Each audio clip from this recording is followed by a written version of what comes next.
Apa sih kontribusi geoteknik dalam dunia konstruksi? Selalu berkarya, nggak perlu kelihatan, tapi karyanya kelihatan. Begitu aja, Bos. Masa dulu, masa sekarang, masa akan datang harus mampu memilih sesuatu yang efisien, efektif, berdasarkan data. Data yang ada. Geoteknik, perencanaan. Nggak cuma geoteknik sebenarnya. Sejak awal itu kita sudah aware apa yang harus dilakukan dengan baik dan benar. Sejak awal. Mestinya kita meng-hire pakar geoteknik, ya bukan hanya sekedar pakar-pakaran ya. Itu yang biasa di dalam proyek itu saya sampaikan begini nih. Terutama buat owner gitu ya. Sebenarnya hal yang mudah. Mau senang di awal atau senang terus. Ini cukup menarik nih Pak Aksan, karena ini menyangkut rekognisi insinyur Indonesia, specifically insinyur geoteknik ya, terkait biaya, apresiasi, pengembangan kompetensi dan tantangan ke depan buat insinyur geoteknik. Nah, ada beberapa pertanyaan yang kami kumpulkan. Pertanyaan pertama ya, saya bacakan saja. Dengan meningkatnya kualitas dan kompetensi insinyur, tentunya ada konsekuensi biaya. Bagaimana pandangan Bro Aksan mengenai keseimbangan antara biaya dan kualitas dalam pekerjaan geoteknik? Ini gue setuju banget. Ini sesuatu yang menarik banget gitu ya. Bagaimana membuat dia seimbang antara biaya dan kompetensi kita. Saya punya cerita menarik begini nih. Waktu kami mengerjakan LRT jembatan lengkung untuk LRT. Jadi itu benar-benar jembatan yang ratusan meter, gitu ya, 150-an meter. Kemudian dia melintas itu di atas triple decker. Jadi jalan underpass, jalan biasa, jalan tol, kemudian kita di atas LRT Kuningan. Nah, waktu itu tuh kita mengerjakan ini konsultannya itu dari Sistra, Prancis. Gitu ya. Kemudian waktu kami masuk, pertanyaan dia sederhana sekali. Ini yang mau diuji itu bebannya tidak pernah ada di Indonesia. 4.400 ton. Bahkan waktu itu maunya 5.000 ton. Gitu kan. Setelah desain mereka mengeluarkan angka itu 4.400 ton. Beban terbesar di Indonesia. Bahkan rasanya di Asia Tenggara waktu itu. Kemudian kami datang kan, presenting. Bisa. Gitu. Terus mereka sampaikan begini nih. Anda bisa. Kamu tahu ini yang pernah mengerjakan ini siapa? Burj Khalifa di Dubai. Jadi kalau misalnya mau mengerjakan ini, kami meminta itu bahwa pergi untuk studi dulu ke sana. Karena dianggap bahwa Indonesia ini tidak mampu gitu loh. Kalau misalnya tidak mampu, berarti kita harus belajar dulu. Nah waktu itu saya ngomong, enggak. Kami punya kemampuan. Mohon maaf. Kami sudah pernah mengerjakan itu 3.000 ton, 3.500 gitu ya, sampai 3.800. Jadi kalau 3.800 dibanding dengan 4.400, ini sesuatu yang minor, gitu kan? Tapi kalau misalnya memang diminta, gampang. Kami siap untuk bertanggung jawab dalam artian, kalau misalnya memang ada panel ahli dari luar yang meminta kita untuk melakukan ini, untuk review apa yang kita lakukan itu boleh. Nah waktu itu dari Prancis ini ngomong, kami punya panel ahli. Nah kebetulan ini saya ngomong nih, kebetulan apa? Kebetulan bahwa sebagai ahli kita itu memang benar punya kompetensi satu dan memang sering kolaborasi dengan engineer luar. Sehingga waktu dia meminta panel ahlinya ternyata teman dari Prancis. Terus dia ngomong, Aksan itu teman, sering dengan saya itu WhatsAppan, sampai dia tidak percaya. Saya kasih lihat gitu kan, saya bilang, berarti kamu ini bukan, kamu harus ngomong, kamu itu bukan hanya engineer kelas nasional, berarti sudah ada karyanya di internasional. Kita ngomong kan, bos, sorry ya. Tapi masa sih kalau masuk proyek kita harus ngomong, gue itu kelas internasional, kan enggak begitu. Kita menjawab dengan karya aja. Gitu. Nah, semenjak itu si teman-teman yang konsultan Prancis ini kemudian percaya. ngasih kita kepercayaan. Dan tidak hanya itu cuma satu case gitu ya. Di beberapa PLTU kami ketemu dengan dari Amerika, ketemu dari Italia, ketemu dari Malaysia gitu ya. Teman-teman Malaysia juga ada yang invest gitu kan. Jadi sebenarnya dengan adanya kompetensi yang jelas gitu ya, kemudian experience dan mau untuk kerja secara internasional gitu ya, memang menunjukkan apa keahlian kita. Saya tidak akan bicara harga, karena harga itu mengikuti terus. Semakin kita punya kompetensinya, memperlihatkan kemampuan kita gitu ya, harga itu ngikutin. Tapi jangan berarti demi bangsa kita, terus kita pakai billing rate internasional untuk kegiatan nasional. Tidak, gitu kan? Buat nasional tetap kita pakai yang biasa aja. Tapi kalau memang dibutuhkan untuk kelas internasional, ya kita masuk kelas internasional. Jadi jangan, saya sering ngomong begini nih, antara kompetensi dan billing rate sesuaikan aja. Tapi yang pasti jangan merendahkan billing rate kita. Karena itu sama dengan merendahkan profesi kita, Bos. Begitu. Itu key-nya di sana kalau menurut saya. Jadi ada dua hal yang menariknya yang saya tangkap dari jawaban Bro Aksan tadi. Yang pertama, insinyur Indonesia itu kadang ini low profile gitu. Jadi ketika ditanya, dia jawabannya sesuai dengan yang ditanya gitu. Walaupun sebenarnya insinyur kita itu udah hebat-hebat, udah jago-jago gitu. Dan kadang di luar negeri itu atau expert yang ada di Indonesia ketika terlibat di proyek itu suka underestimate insinyur kita. Padahal insinyur kita punya kompetensi yang mumpuni, sudah go internasional. Cuman kitanya itu yang low profile ya istilahnya. Nah itu yang pertama. Jadi mungkin saran saya pribadi, jangan juga terlalu low profile. Habibie Rasad dari dulu itu low profile, sehingga banyak juga yang salah paham gitu ya sama Habibie Rasad. Padahal kalau mau gali lebih dalam juga boleh juga lah gitu kan. Setuju. Ya, yang kedua, tadi jangan terlalu pasang harga juga. Kalau proyek nasional ya pakai billing rate nasional. Kalau proyek internasional misalnya dari World Bank, dari Asian Development Bank, mesti dong pakai billing rate internasional. Kira-kira gitu Bro Aksan. Setuju banget. Ya. Setuju banget. Nah itu perlu kita pesankan ya ke teman-teman semua itu. Jangan terlalu low profile, dan kalau memang harus ngeluarin billing rate internasional untuk proyek internasional ya saya rasa itulah harga kita ya sebagai insinyur Indonesia yang sudah going global ya, sudah go internasional. Nah lanjut ke pertanyaan kedua, secara umum aja nih Bro, bagaimana apresiasi atau penghargaan yang diberikan kepada insinyur Indonesia secara umum dan juga insinyur geoteknik ya secara khusus dari pihak owners selama ini? Apakah sudah sesuai atau masih perlu ini lagi? Ini pertanyaan berat ini. Soalnya kalau ngomong seperti ini gitu ya, saya punya pengalaman. Ini pengalamannya menarik. Beberapa owner itu akhirnya, saya sering ngomong begini, di dalam satu proyek itu ada beberapa pihak yang terlibat, gitu ya.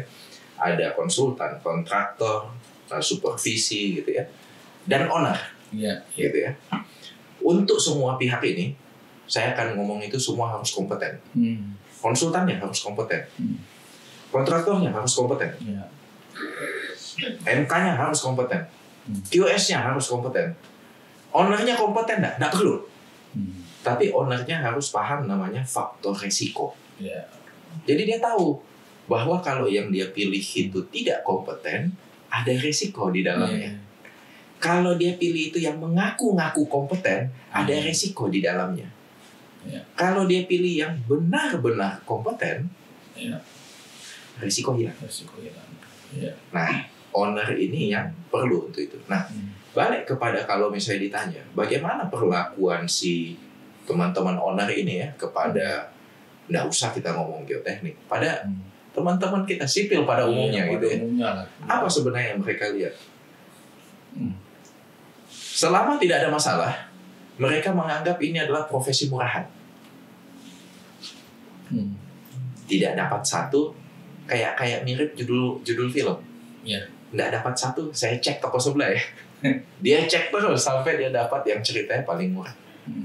Padahal, mohon maaf, sipil itu adalah bidang ilmu yang tua. Artinya apa? Ini terus menerus itu berevolusi dari apa? Pengalaman demi pengalaman. Bukan sekedar roti A rasa keju 500, roti B rasa keju 450. Nggak seperti itu, bos.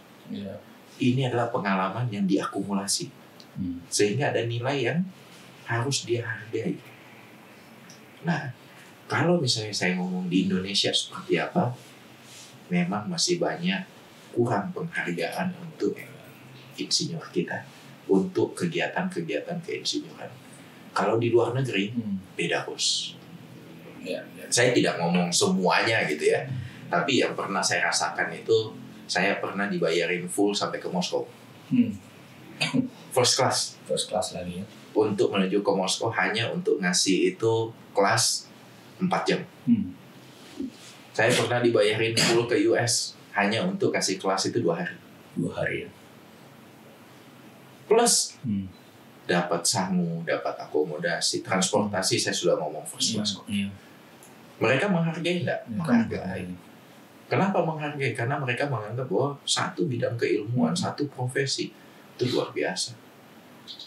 Dia punya masalah, begitu dia ngomongnya kadang begini nih. Wah, gue sudah rapatin ini 2 bulan, simpang siur, analisa ini, analisa itu. Lu dateng, ngobrol 15 menit, masalah mendasarnya ini, siap untuk dikerjakan, jadi beres. Maka kan nilai itu sebenarnya yang kadang teman-teman owner kita lupa. Mereka senantiasa hanya melihat itu bahwa nilai terendahnya 4. Padahal kalau dia menghargai yang benar-benar ahli gitu ya, masalah dia sebenarnya selesai. Tadi mesti ada itu ya, risk assessment, faktor risiko tadi ya, yang oleh owner mesti pahami itu. Jadi hire engineer yang betul-betul paham permasalahannya, bisa menawarkan solusi, atau hanya sekedar meng-hire engineer yang ya maaf beribu maaf ya, memang billing rate-nya rendah, tapi ada istilah bahasa Inggrisnya itu, you buy peanut, you get monkey. Ya, seperti itu kan. Nah, bagaimana dengan kompetensi insinyur yang terlibat dalam proyek yang tidak memenuhi standar tadi, seperti yang Bro Aksan sampaikan, itu kan tentunya ada dampaknya ya terhadap sektor konstruksi maupun sektor lainnya. Ini perlu kita sampaikan nih ke publik, masyarakat umum, bukan hanya masyarakat insinyur. Setuju banget. Itu dampaknya besar banget. Ini saya lebih banyak bercerita itu apa yang sering saya ketemu, gitu ya. Project tanpa orang-orang yang kompeten, ceritanya itu akan mulai, tapi akan terseok-seok. Mending kalau cuma terseok-seok dan selesai. Terseok-seok dan gagal, bos. Kalau sudah gagal, kemudian ngomong lagi. Jadi saya ambil satu contoh case lah ya. Saya tidak ngomong projectnya seperti apa. Pada saat mau mulai, ceritanya ada basic design gitu ya. Pada saat basic design dilakukan tidak dengan baik. Tidak perlulah. Ini proyek kecil. Yang biasanya aja. Kemudian masuk DED. DED dilakukan dengan baik enggak? Enggak usah lah. Ini juga biasa aja proyeknya. Oh siap. Ini belum terlibat. Kemudian berlangsung. Begitu berlangsung, proyek jalan, baru jalan setengah, rubuh semuanya. Tidak harus nunggu 10 tahun baru rubuh. 2 tahun. Saat sedang bekerja. Tapi untung saat sedang bekerja. Berarti kan kalau masuk undang-undang jasa konstruksi, belum masuk dia punya proses hukum gitu kan. Terus dipanggil, ditanya. Bang San boleh bantu dia nggak? Oh iya boleh. Kemudian bertanya gitu kan. Pertanyaan saya sederhana yang pertama. Tenaga ahlinya ini kompeten nggak? Iya. Hah? Tenaga ahli yang mana? Yang tanggung jawab, yang tanda tangan lah. Iya. Tanya, siapa yang tanda tangan? Begitu ditanya yang tanda tangan, nggak punya surat kompetensi. Oke. Tidak punya bukti kompetensi, tidak punya STRI, nggak punya semuanya. Terus apa dasarnya Anda mengeluarkan gambar ini? Biasanya juga nggak apa-apa, Pak. Ya biasanya. Kali ini ada apa-apa, Bos? Itu dia. Iya kan? Kali ini ada apa-apa. Terus apa pertanggungjawaban Anda? Ya kami ganti. Kalau mau ganti silahkan. Tapi Anda mau ganti, jadi bagus atau enggak? Atau tetap jadi ada potensi rubuh lagi? Iya. Kami akan cari deh Pak, orang yang benar-benar kompeten. Nah, itu dia. Kan itu yang dari awal harusnya dilakukan. Kok susah gitu kan mencari itu dari awal kan? Jatuh dulu ke lubang, baru ini improve. Yang dirugikan siapa? Ya. Owner. Ya. Mending kalau ini cuma satu pekerjaan. Ya. Bayangkan kalau ternyata pekerjaan itu punya dampak untuk pekerjaan-pekerjaan lain. Ya. Berhenti semua, Bos. Berhenti semua. Jadi apa yang paling penting? Paling penting itu sekali lagi. Saya selalu ngomong gini nih. Sebagai ahli yang baik itu adalah ahli yang tahu apa yang dia tidak ahli. Itu ahli yang benar. Dalam artian kita ngomong gini nih. Balik analogi dokter deh. Iya.